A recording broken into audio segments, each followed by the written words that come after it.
There's something deeply unsettling about waking up one morning and forgetting why you walked into the kitchen. It starts small. You misplace your glasses, you forget a name, you walk into a room and pause, wondering, what did I come here for? At first, you laugh it off. I'm just getting older, you tell yourself.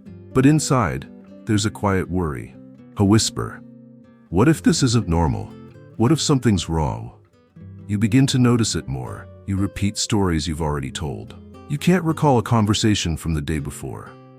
And it's not just you. Your spouse notices too. Your children start to gently remind you of things you've forgotten. And at night, when the world quiets down, that whisper becomes louder. That's when the question comes. Is this just aging, or is my memory fading faster than it should? You may not realize it, but there's a tiny mistake, one you're probably making each night, that slowly chips away at your mind. It doesn't make the news. Doctors rarely mention it unless asked, but science has known about it for years. And the worst part?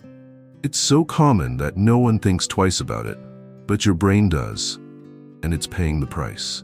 In this video, we're going to uncover the truth. Not just about memory loss after 65, but about a specific nighttime habit that might be quietly accelerating your cognitive decline. We'll explore why your brain needs something far more important than crossword puzzles or memory games, the surprising role of sleep, and how it changes after 60, the one habit most older adults do that silently sabotages brain repair, and what you can do, starting tonight, to protect your memory and preserve your mind. Stay with me, because if you're over 65 and you've ever felt your memory slipping, this could be the most important 25 minutes you spend all week. Not to scare you, but to give you back what time has tried to take away: clarity, confidence, and peace of mind.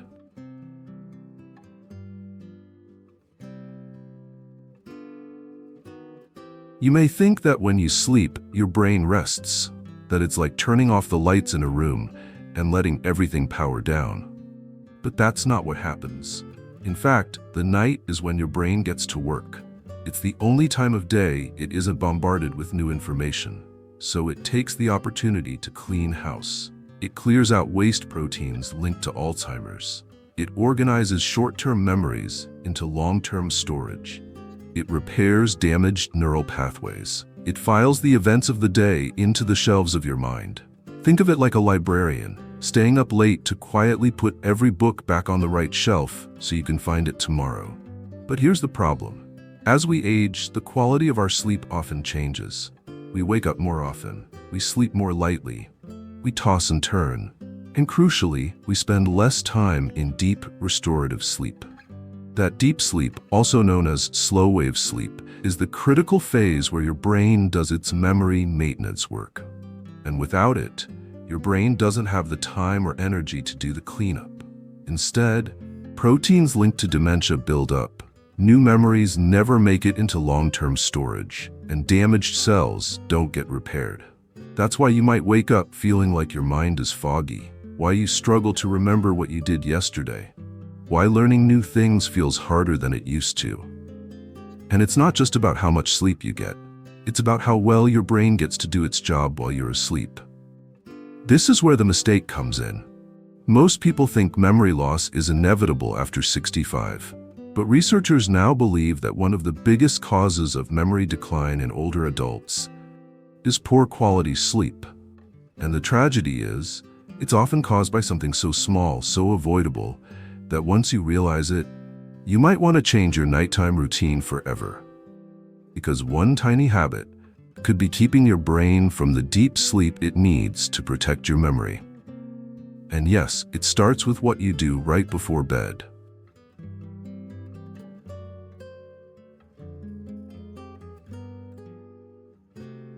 So what is this tiny mistake? It's the one that seems harmless, that's easy to ignore, that everyone does, especially after retirement when routines become looser. It's the mistake of using screens too late at night. That glowing phone screen, the late-night TV, the iPad game you play to unwind, even just scrolling through social media for a few minutes in bed. You see, your brain works on a schedule. It relies on signals, like light and darkness, to know when it's time to stay alert and when it's time to prepare for rest. This internal clock is called the circadian rhythm. And the blue light from screens? It's tricking your brain. It tells your brain it's still daytime. It suppresses melatonin, the hormone that helps you fall asleep and stay in deep, restorative sleep. And without enough melatonin, your body might fall asleep eventually, but your brain stays in the shallows, never diving into the deep waters where memory is protected and restored. That's why so many people over 65 say, "I sleep 8 hours but still wake up tired. I can't remember what I just read. My dreams are gone. I don't even feel like I sleep anymore."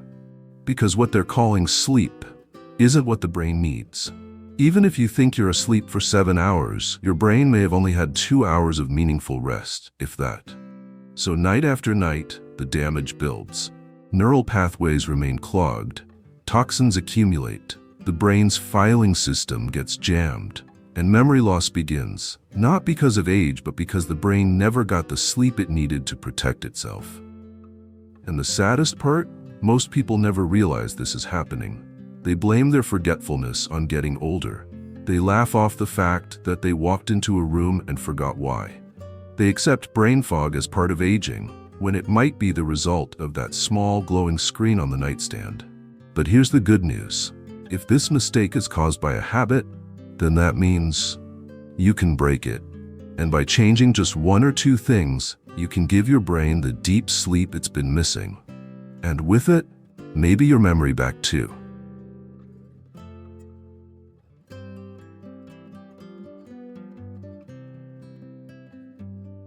So how do you begin? How do you reverse the damage, give your brain the rest it's been craving, and maybe even sharpen your memory, even after 65? You start with light. That's right.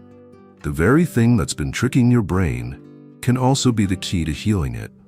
First, limit screen time 1 to 2 hours before bed. That means turning off the TV, putting the phone away, closing the laptop, even if it's just background noise. Give your brain darkness. Let it know it's time to rest now. If that feels difficult, don't worry. Many of us have used screens to escape loneliness, boredom, or worry. But there are gentler ways to transition into sleep. Try reading a physical book, not an ebook. Listen to soft music. Dim the lights around the house. Let your body ease into calmness. Even better, step outside around sunset. Let your eyes soak in the natural light as it fades. It tells your brain the day is ending. This simple act helps your melatonin rise naturally, setting you up for better, deeper sleep. Next, create a sacred bedtime ritual. Just like children need a routine to feel safe and sleepy, so do we, especially in later life when routines have disappeared. A warm bath, sipping chamomile tea, writing down your thoughts, your worries, or even a list of things you're grateful for. These rituals anchor you. They teach your brain, this is the path to rest. And here's something many people forget. Your bedroom matters. If your room is cluttered, noisy, too warm, or filled with glowing devices, your sleep will suffer. So make it a place of peace. Cool the room, silence distractions, remove glowing digital clocks, phones, and tablets. Let it be your sanctuary. And if you still find your mind racing when the lights go off, try a technique called sleep cue breathing. It's simple. Breathe in for 4 seconds, hold for 4, exhale for 6. Do this slowly, gently. It signals the nervous system to unwind. Even if you don't fall asleep instantly, your body begins to shift into a state of healing. Now here's the most important part. You don't need perfection. You don't need to fix everything overnight. You just need consistency. Because every night you protect your sleep, you protect your brain. Every night you disconnect from glowing noise, you reconnect with memory. It's not about doing it perfectly. It's about doing it with care. And that care, it adds up. In clearer thoughts, steadier recall, and a sense of mental peace you might have thought was lost forever.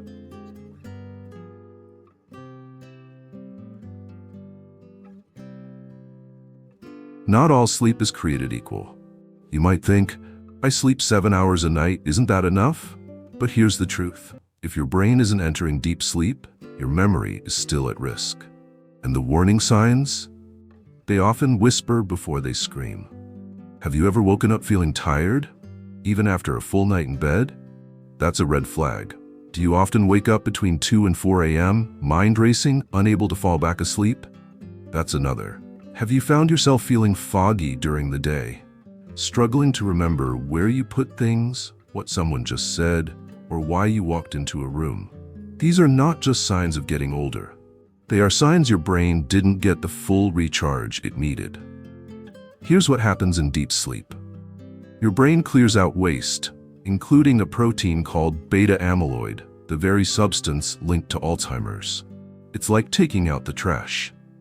If you skip deep sleep, the trash piles up, memories get buried, focus gets foggy, emotions run heavy. And sadly, too many older adults are missing this stage of sleep, night after night, without even knowing it. So how do you know if you're truly entering deep sleep? Here are some subtle clues. You wake up naturally, without an alarm, feeling clear and focused. Your dreams feel vivid but not disturbing, a sign of healthy REM cycles. Your daytime energy feels steady, not like a roller coaster. You can concentrate without needing endless cups of coffee or bursts of sugar. If none of this sounds familiar, don't panic, but don't ignore it either. Because now you know. Now you have a mirror, reflecting what your nights might really be doing to your brain. The mistake of falling asleep in front of a screen isn't just about light. It's about robbing your brain of the chance to clean, reset, and store memories. And once you lose that chance, night after night, the consequences stack up. Your recall dulls, your mood sinks, your sense of self begins to blur around the edges. But here's the gift in all of this. It's not too late. Your brain is resilient. Even in your 60s, 70s, and 80s, when given the right conditions, it responds. It heals. It sharpens again. The night can become your ally, not your enemy.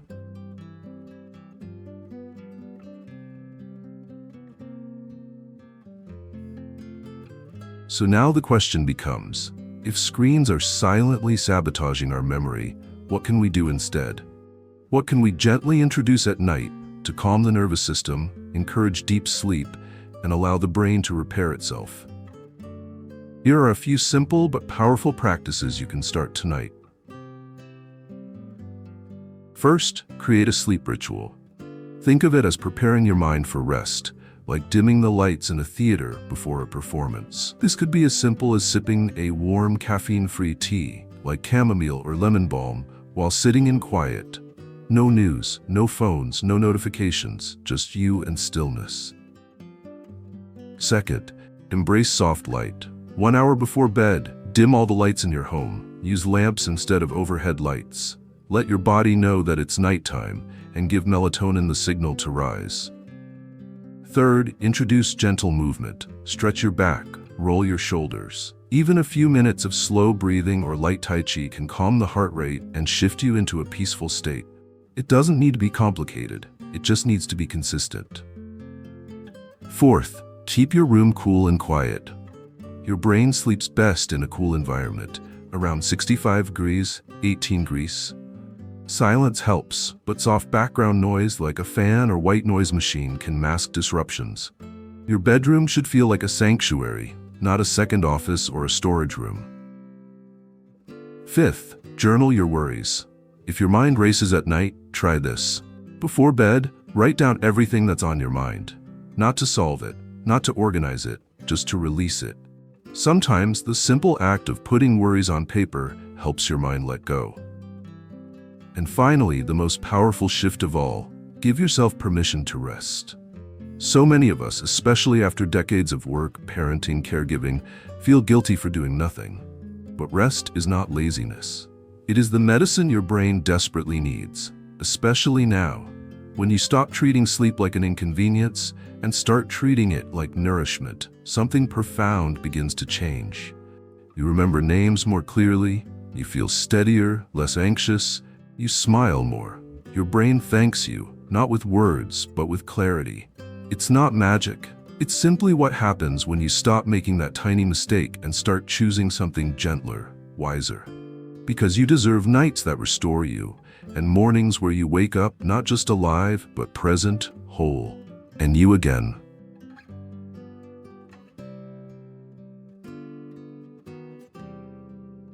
So if you've made that mistake, staying up late scrolling, falling asleep to the TV, ignoring the quiet ache in your chest that says this isn't working, please know this. You are not failing. You are not broken. And you're not too late. Your memory is not disappearing. It's simply calling out for care. A care you can still give tonight and every night after. You see, memory isn't just stored in brain cells. It's stored in moments. The way your fingers remember how to tie your shoes. The way your heart remembers the sound of your child's laughter. The way your spirit remembers who you are, even on the days when your reflection feels like a stranger. So don't give up. If you do one thing tonight, let it be this. Turn off the screens. Dim the lights. Lie down with no guilt, and let the silence hold you like a soft blanket. Because every act of rest is a rebellion. Against the noise, against the fear of aging, against the idea that you must always be doing to still be valuable. Let yourself be still. And tomorrow, when you wake, with even just a little more clarity, a little more peace, a little more you, remember, it wasn't a miracle. It was simply you, choosing to live kindly with your own brain. We forget, yes, but we can also remember, and we can begin again as many times as we need to. If this message touched you, if you saw yourself in any part of this story, please leave a comment below. Share one small change you'll make tonight, just one, to take better care of your mind. Because sometimes saying it out loud is the first step toward healing. And if you believe this video might help someone you love, a partner, a parent, a friend, send it to them. It could be the nudge they never knew they needed. Thank you for spending this time with me. On this path we walk. With grace, with struggle, and with quiet hope, you are not alone. From Golden Pathways, may your nights be gentle, may your mornings be clear, and may your memory always find its way back home.